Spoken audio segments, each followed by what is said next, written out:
Hello everyone, it's Sam here again. Look, I don't think you can get too much information on the assessments, and so even though most of you have probably been to this page already, I just want to go over the existence of the Assessment 1 resources folder and what is in it.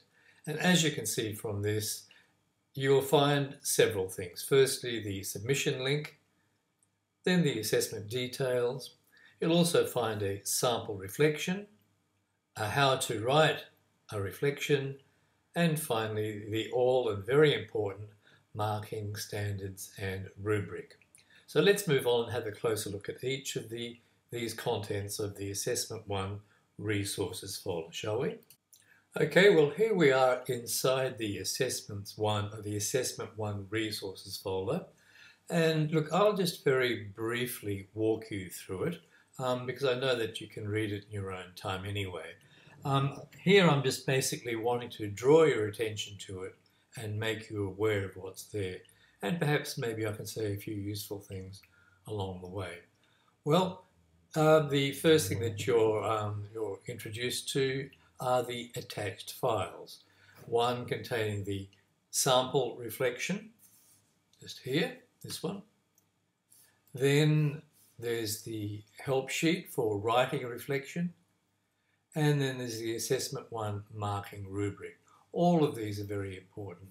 However, I am a pragmatic person and I consider the Assessment 1 marking rubric to be the most important of the three, as important as they all are.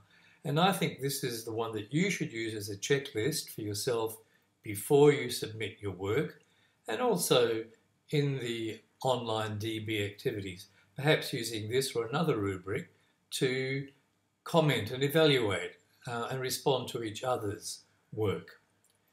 The total length, as you can see, is 500 words.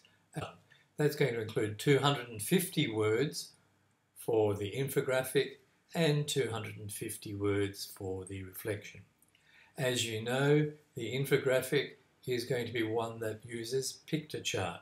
So please use Piktochart and none other, because you're going to be losing marks. If you look at the marking rubric, you'll see that this is mentioned there. Your infographic should have three aspects to it. Here they are: what it is, how you use it, and the pros and cons. So they must be clearly evident. The second part of the assessment, or the assignment if you like, is the reflection at 250 words. Please be very careful about the 250 words. You don't want to be, look, as far as I know, no one has said anything about plus or minus 10% of the word count, but I'd be very careful about this if I were you. Okay, you've got 3 or 4 things to consider here in doing your reflection.